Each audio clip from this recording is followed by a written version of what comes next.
자, 이제 대표자료 분석 문제 한번 같이 봅시다. 자, 1번. 그림은 지표 부근의 진원에서 발생한 지진파의 주시곡선과 지진파의 이동 경로를 나타냈대요. V1하고 V2는 각 층에서 P파의 속도이고, 그 다음에 A와 B는 직접파하고 굴절파 중에 하나다 라고 되어 있는데, 처음부터 쭉 올라가는 A 같은 경우가 바로 뭐에 해당이 되겠어요? 직접파. 그 다음에 B 같은 경우가 바로 뭐에 해당이 되겠습니까? 이게 바로 굴절파. 자, 이렇게 될 거예요. 그 다음에 교차거리는 여기에서 직접파하고 굴절파가 만나는 요 거리가 바로 교차거리에 해당이 될 테니까 얼마에 해당이 되겠습니까? 60km가 바로 교차거리에 해당이 되겠죠. 자, 그러면 V1하고 V2가 얼마인가? 이게 앞에서 나왔던 그 전반사 법칙을 이용을 해주면 되겠죠. 제 1층에서 속도가 V1이고 2층에서 속도가 V2예요. 네, 여기에 해당이 되고, 지금 임계각은 요 각도가 아니라 여기를 기준으로 봐야 되는 거예요. 자, 그래서 여기가 60도이고 가운데가 법선이니까 요 각도는 몇 도에 해당이 돼요? 여기가 30도에 해당이 되는 거니까, 그러니까 여기서 지금 어떻게 되는 거예요? 1층에서 2층으로 지금 전반사가 이렇게 일어나고 있는 상태에 해당이 되는 거니까, 저기서 임계각은 몇 도에 해당이 돼요?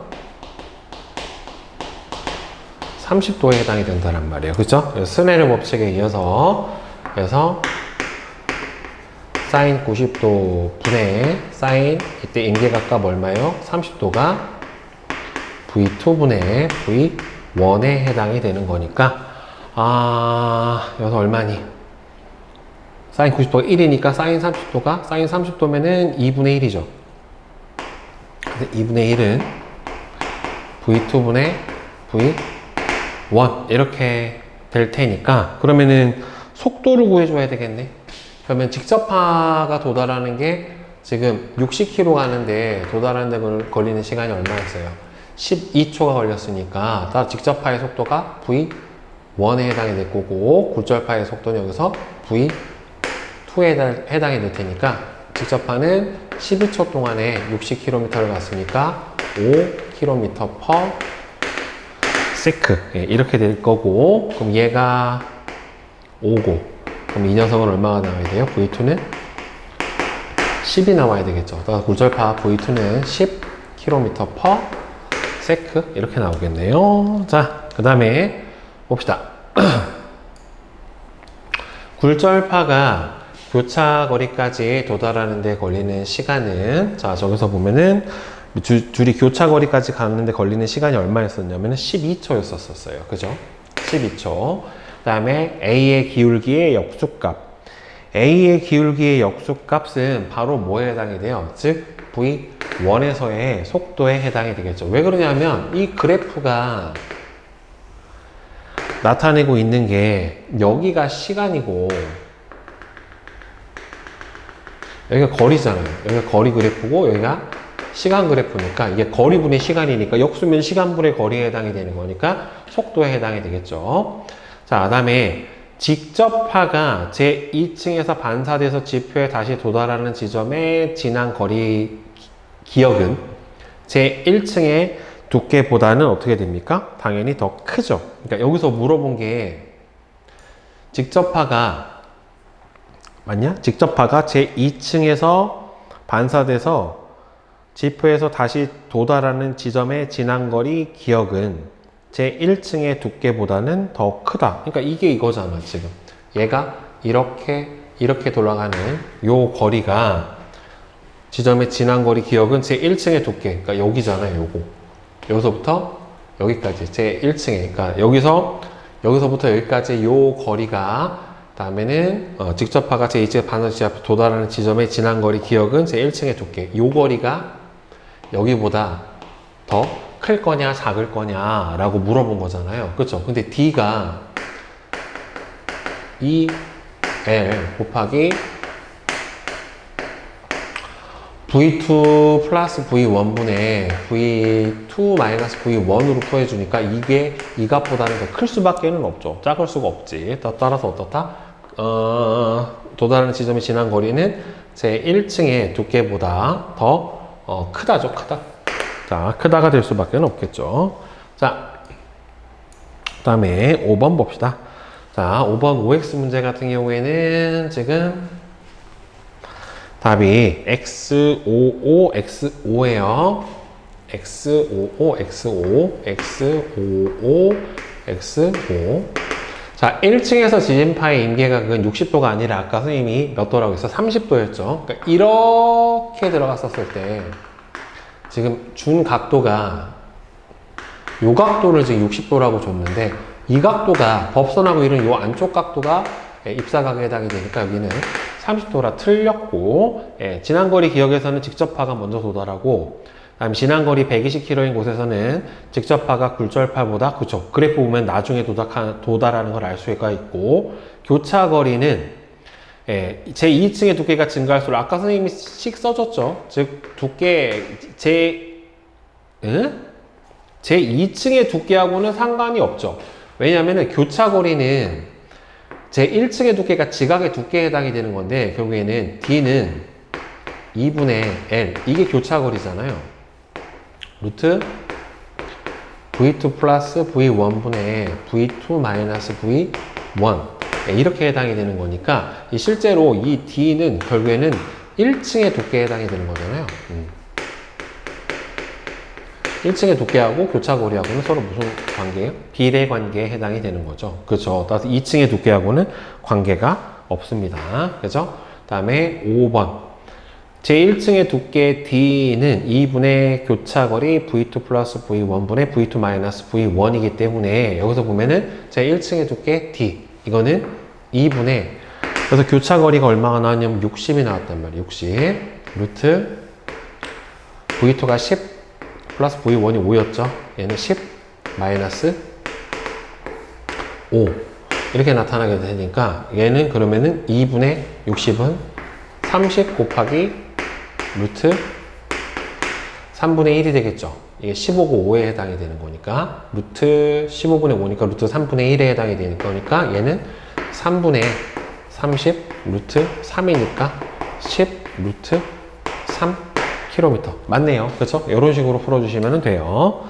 자, 그 다음에 대표자료 분석 2번. 지구 내부의 층상 구조하고 물질의 상태 봅시다. 그린 가는 지구 내부에서 지진파의 전파 경로를 나는 깊이에 따른 지구 내부의 온도와 구성 물질의 용융 온도를 나타냈대요. A와 B는 지진파의 속도가 급격하게 변하는 불연속면이다 라고 되어 있는데 A 같은 경우에는 여기가 모호면에 해당이 될 거고 그 다음에는 B 같은 경우에는 지금 여기가 구텐베르크면에 해당이 되겠네요. 그렇죠? 자, 이렇게 보면은 되겠죠. 자, 아닌가? 아니구나. 깊이가 다르네. 여기서 깊이가 거의 3000km까지 나왔네. 그냥 때려 맞추려고, 그냥 봐서 모호면이라고 봤더니 모호면이 여기구나. 여기가 구텐베르크면이네. 구텐베르크면이고, 여기가 이제 지구 중심부에 해당이 되는 거예요. 여기가 레만면이네. 자, 그러면은, 가에서 피파 암명대. 피파 암명대는 여기서부터 103에서부터 142도까지가 피파 암명대에 해당이 되는 거고 에스파 암명대는 103부터 어디까지 여기 끝에 180도까지가 바로 에스파 암명대에 해당이 되겠죠. 여기가 대략 2900km 구텐베르크면 대략 한 5100m 레만면 이렇게 될 거예요. 자, 그 다음에 3번부터 봅시다. 진앙에서 각거리 0에서 103도 사이에서는 피파, 에스파가 모두 도달할 수 있다. 둘 다 도달 가능하죠. 저기서는 103도부터 에스파와 피파의 암명대에 해당이 되는 거니까. 자, 그 다음에 진앙에서 각거리가 140에서 180 사이의 구간에 도달하는 지진파는 여기는 이제 피파가 도달할 수가 있게 되는 거고, 액체 상태에서 전타될 수가 있죠. 여기는 피파가 도달 가능한 거리니까.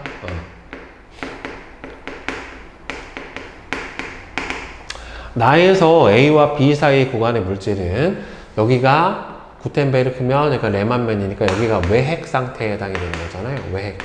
그러니까 여기서는 액체 상태에 해당이 되는 거고, 나에서 불연속 면의 경계로 나타나는 밀도 변화는 A에서가 B에서보다 훨씬 더 어떻게 나타납니까? 크게 나타나게 됩니다. 그러니까 나의 불연속 면의 경계로 나타나는 밀도 변화는 A가 바로 맨틀에서 외핵으로 들어갈 때가 외핵에서 내핵으로 들어갈 때보다는 더 크게 나타날 수밖에 없어요. 자, 그 다음에 4번. 자, 빈출 선택지 OX 문제는 OX555예요. OX555. 진항에서 각거리 0에서 103도 사이의 구간에서는 P파가 S파보다 당연히 먼저 도달하죠. P파의 속도가 더 빠르니까. 그 다음에 진항에서 각거리 103에서 142도 사이의 구간에서 S파가 도달 못하죠. 암형대가 S파 같은 경우에는 103에서 180도 사이가 S파의 암형대에 해당이 되는 거니까. 그 다음에 진항에서 140에 180 구간은 P파만 도달 가능하고요. 외핵에서는 물질의 온도가 용융 온도보다 더 높다. 그렇죠. 그러니까 용융 온도보다 더 높으니까 용융 상태가 되는 거죠. 그러니까 물질의 온도가 용융될 수 있는 온도보다는 더 높으니까, 따라서 물질이 녹아서 용융 상태가 되는 거죠.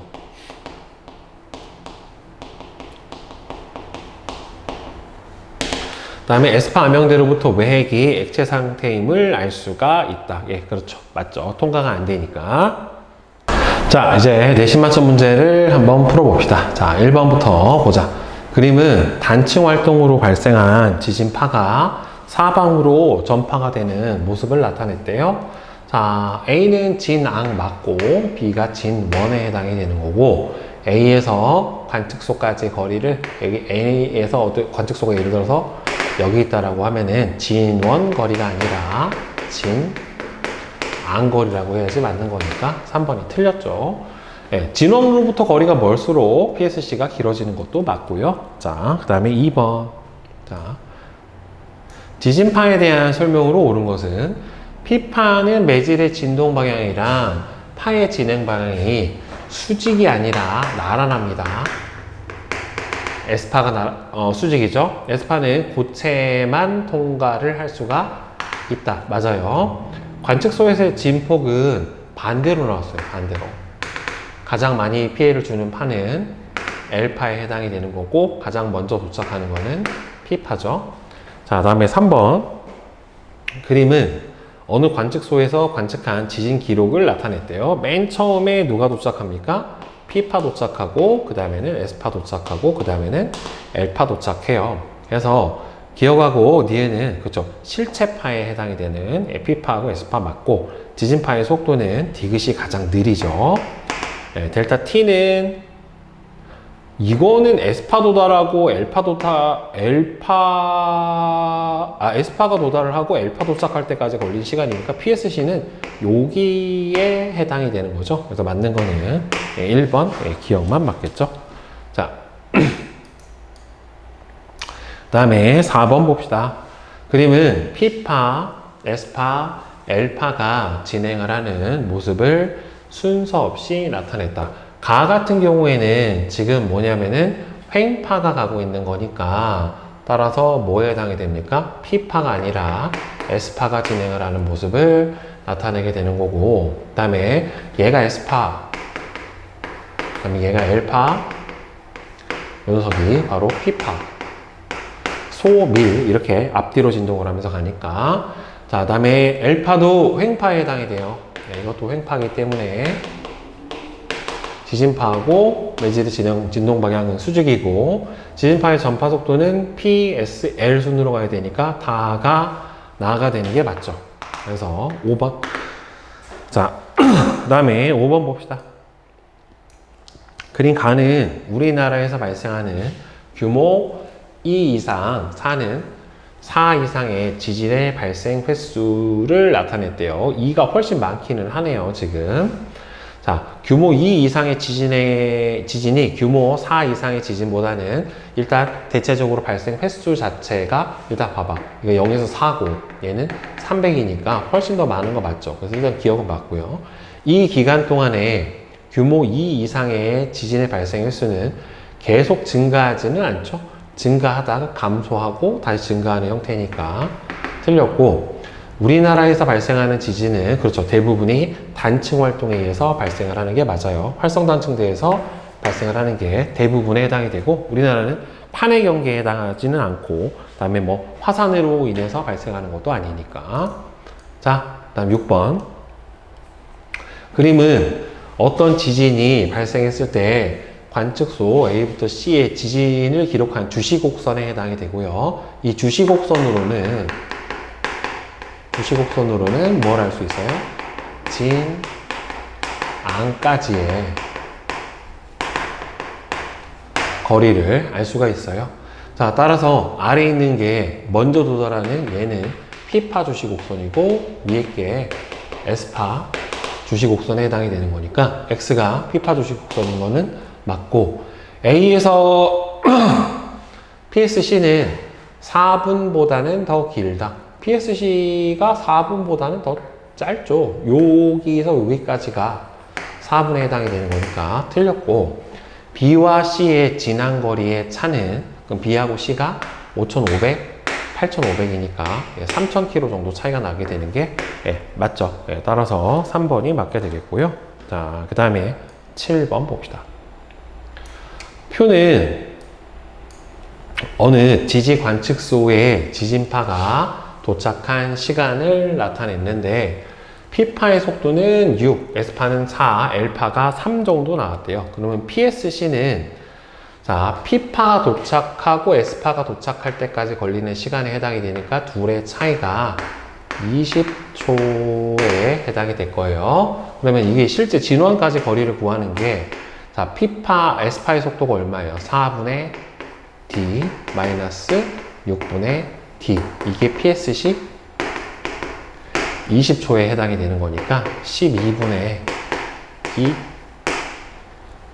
D가 12분의 D구나. 2D가 아니라 12분의 D가 20초에 해당이 되니까 D는 240km가 바로 진원까지의 거리에 해당이 되겠죠. 다음에 주시곡선을 이용해서 지각의 두께를 구하는 방법에 대한 설명으로 옳은 것은, 자, 직접파와 굴절파가 동시에 도달하는 교차 지점의 지난 거리를 구해야 되는 거 맞고요. 직접파하고 굴절파의 도달 시간으로부터 지각과 멘틀에서 지진파의 속도를 구해줄 수가 있게 되는 거죠. 그래서 멘틀에서 속도가 더 빠르죠. 교차 거리가 클수록 지각의 두께가 두꺼워요. 작을수록이 아니라 클수록 지각의 두께 자체가 두꺼우니까 기억하고 니은이 맞겠죠. 자, 그 다음에 9번. 그린 가는 어느 지역에 P파가 관측소 A하고 B에 도달하는 경로를 나는 최초로 도달한 P파의 주시곡선과 교차거리 X를 나타냈대요. 자, B점에서 직접파와 굴절파가 동시에 도달했으니까 이게 직접파의 전달 곡선이고, 그 다음에 얘가 직접파의 속도고, 얘가 굴절파의 속도에 해당이 되는 거니까 이 X는 여기가 바로 B의 지난 거리에 해당이 될 거예요. 따라서 기억이 직접파, 속도는 굴절파가 더 빠르죠. 니은은 굴절파. 자, A의 지난 거리는 X보다는 더 가깝다. 그죠? X가 B니까 A가 지난 거리는 더 가깝다가 맞게 되는 거고, 그 다음에 니은은 멘트를 거쳐 지표에 도달한 P파를 나타낸다. 그죠? 굴절파에 해당이 되니까 맞죠? 가에서 모호면의 깊이가 깊을수록 진앙까지의 교차 거리 값은 커집니다. 그렇죠? 식 자체를 봤었을 때 더 커진다 라고 하는 거를 우리는 알 수 있죠. 답은 4번이 되겠죠. 자, 그 다음에 10번. 그림은 어느 지진이 발생을 했었을 때 우리나라에서 여러 관측소에서 관측한 최초로 도달한 피파의 도달 시간을 나타내는데, 직접 하는 지각을, 굴절파는 지각과 멘트레를 통과해서 관측소에 도달을 하였다. 자, 지금 굴절파의 기울기가 0.12km, 0.12초 per 킬로미터고, 이 기울기의 역수값이 뭐에 해당이 되는 거예요? 속도에 해당이 되는 거니까, 굴절파 같은 경우에는 0.12분의 1km per sec의 속도를 나타내고, 직접파 같은 경우에는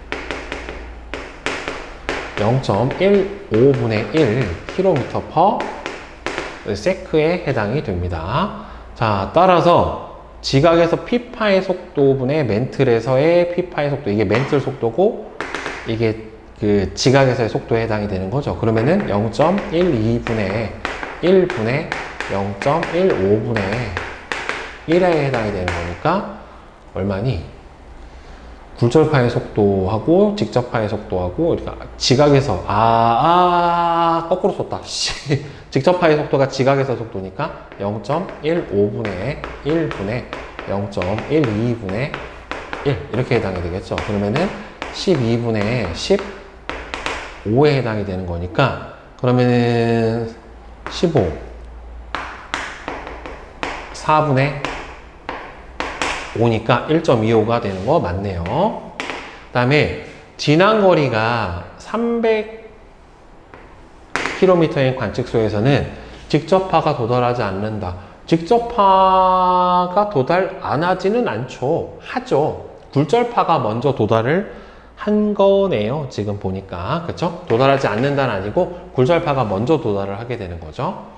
지각의 두께가 만약에 현재보다 두껍다면, 지난 거리가 250km인 관측소에서는 굴절파가 직접파보다 먼저 도달을 했을 것이다. 만약에 지각의 두께가 현재보다 더 두꺼우면, 이게 원래 지각 두께 D는 이 다음에 교차거리 L 루트 V2 플러스 V1분의 V2 마이너스 V1 이렇게 되는데, 얘가 두꺼워지면은 교차거리가 더 멀어요. 교차거리가 더 멀어진다는 소리는 250km가 교차거리가 안 된다는 소리죠. 교차거리보다 더 짧아진다는 소리고, 그러면 누가 더 먼저 도착을 하겠습니까? 직접파가 더 먼저 도달을 해야 되는 거니까.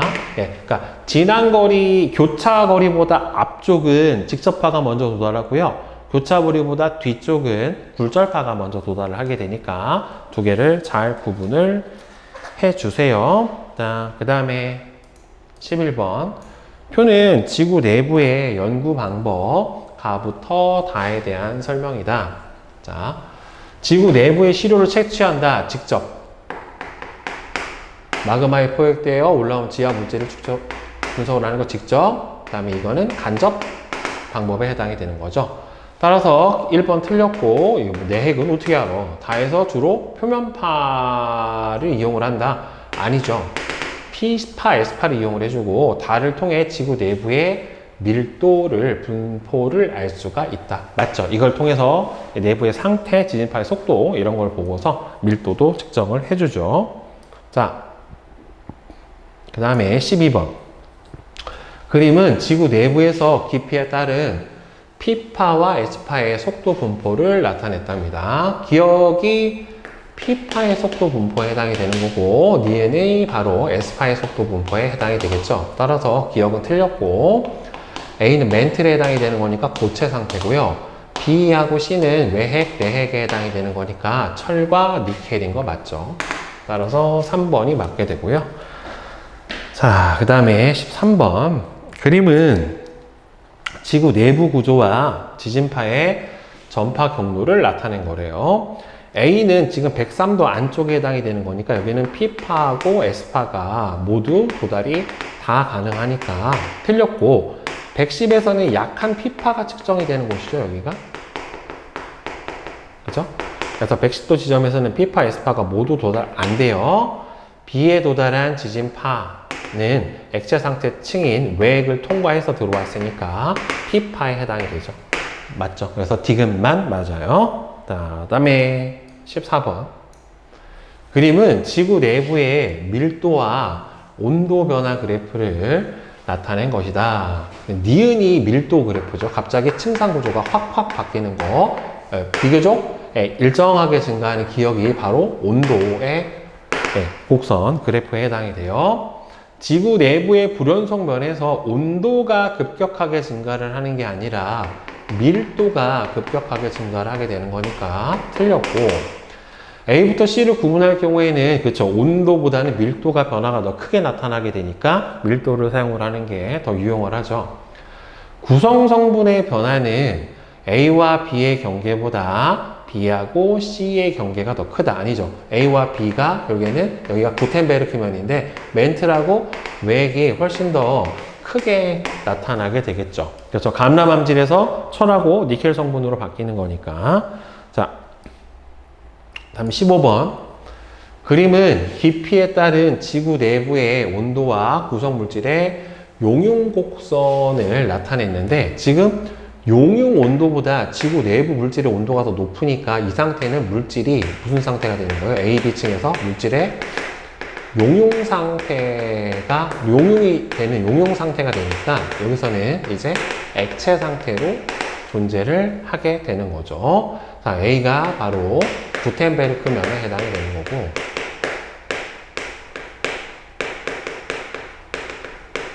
B가 바로 레만 면에 해당이 되겠죠.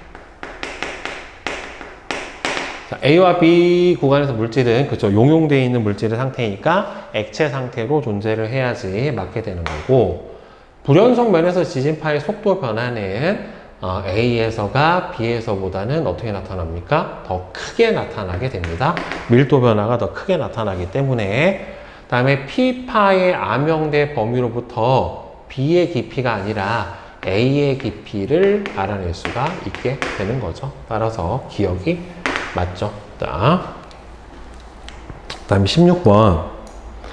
기억과 그림은 지하 70km에서 지진파의 속도를 나타냈는데, 기억을 보면은 지금 약간 빠른 거, 그 다음에 니은 같은 경우에는 붉은색으로 나타났으니까 느리다란 말이에요. 그렇죠? 따라서 이 지진파의 속도는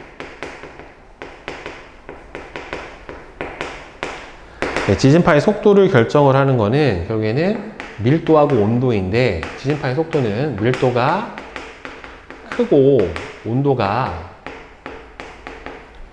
낮을수록 어떻게 됩니까? 빠르죠.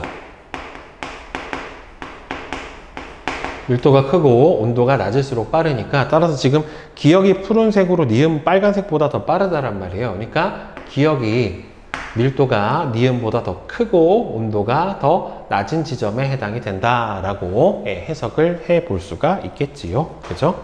자, 그 다음에 실력업 문제 한번 봅시다.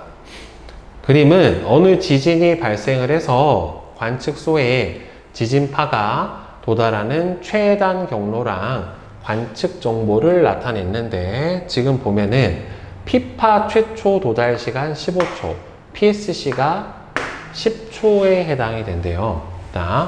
그러면 지금 여기가 30도에 해당이 되는 거고, 그러면은 여기가 100 사인 30도 값에 해당이 되는 거니까 여기는 50km에 해당하는 높이를 나타낼 거란 말이에요, 결국에. 따라서 이 지진은 천발 지진이 70km 이 내에서 발생을 하게 된 거니까 맞죠. 자, 그러면은 니은 P파의 속도하고 S파의 속도가 얼마냐라고 했는데, P파 최초 도달 시간이 15초에 해당이 돼요.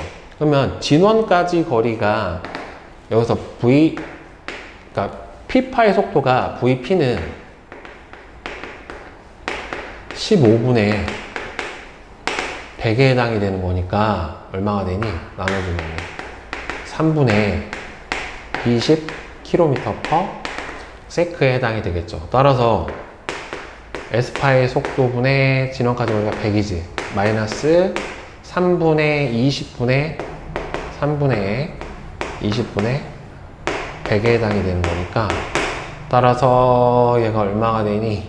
15네. 그러면 VS분의 100 마이너스 15가 PSC가 10초 넘어가 버리면 25초. 따라서 VS는 25분의 100 그러면은 5분의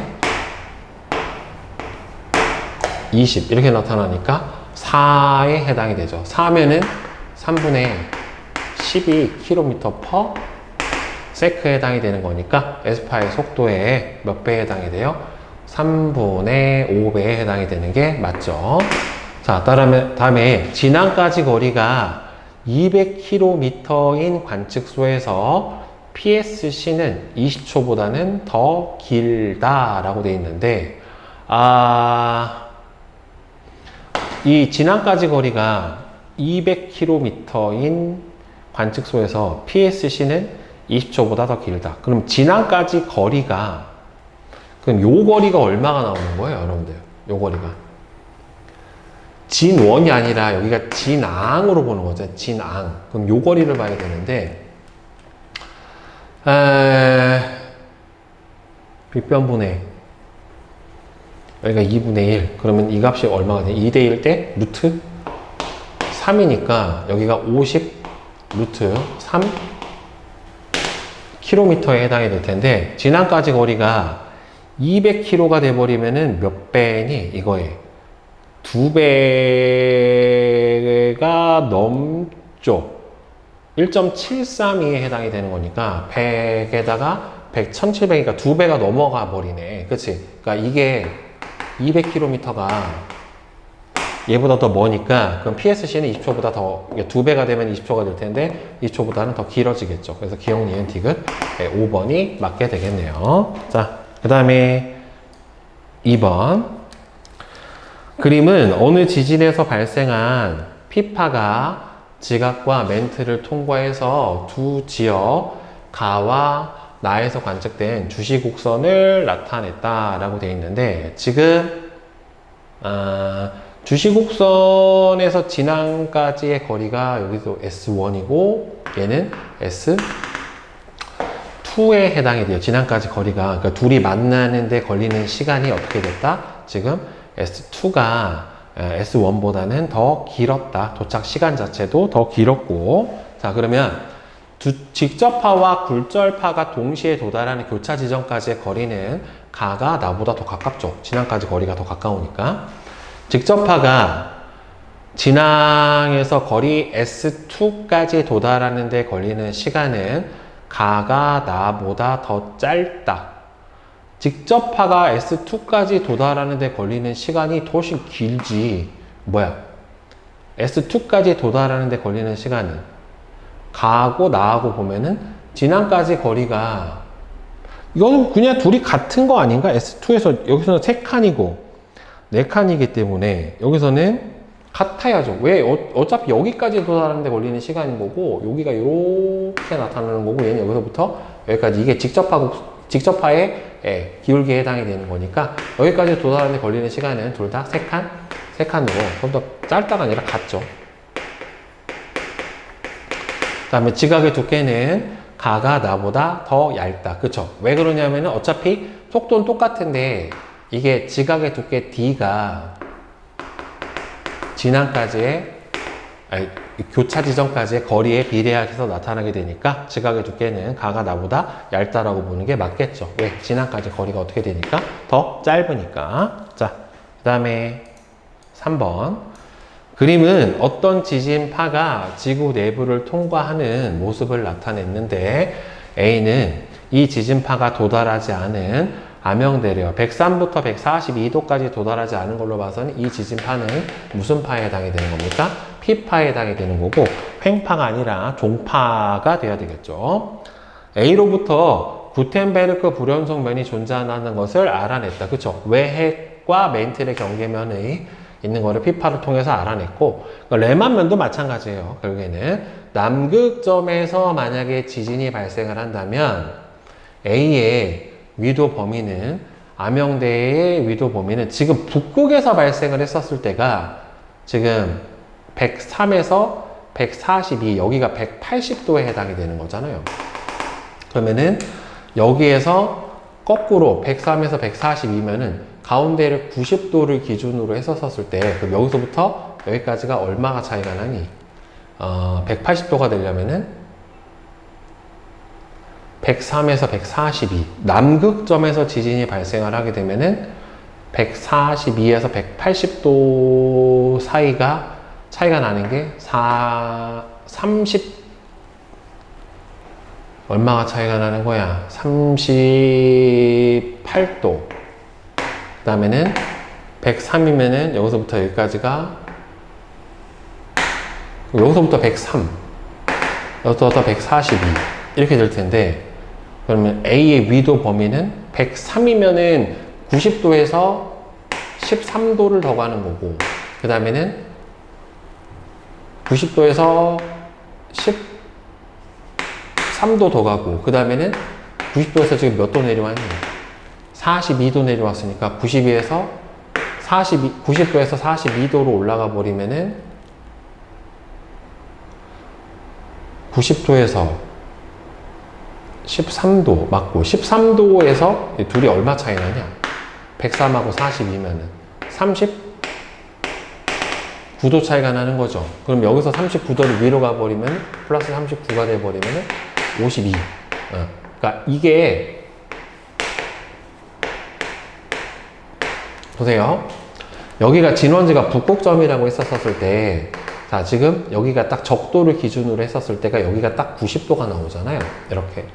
90도가 나오고 90도에서 몇 도 내려가서 13도 내려갔고, 그 다음에 여기와 여기의 차이가 얼마가 나냐면 39도가 나타난단 말이에요. 그럼 남극점에서 발생한다고 치면은 여기를 90도로 했었을 때 13도 내려가는 거니까, 그러면은 북이 몇 도가 되는 거예요?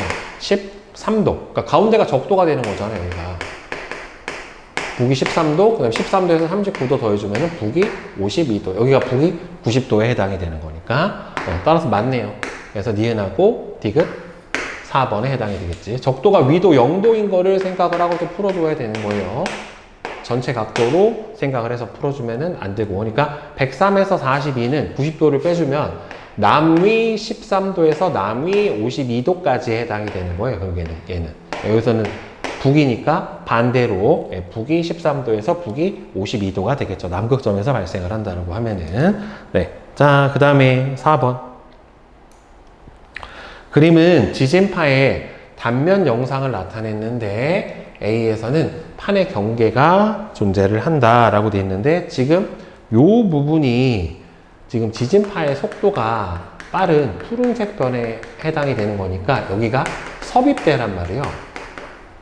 섭입대에 해당이 되는 거니까 A는 뭐가 되겠니? 여러분들 해9가 되겠죠. 따라서 A 하부에서 섭입대가 발달을 한다. 맞고, 기역은 여기서는 지금 멘트라고 외핵의 경계에 해당이 되는 거니까 레만이 아니라 구텐베르크면에 해당이 돼야 되겠고, 지진파의 속도 편차가 플러스인 곳에서는 온도가 상대적으로 낮아야 되는 거니까 플룸 상승류가 존재를 하는 게 아니라 하강류가 존재를 한다라고 하는 것을 알 수가 있겠죠. 따라서 답은 몇 번? 네, 1번이 될 겁니다.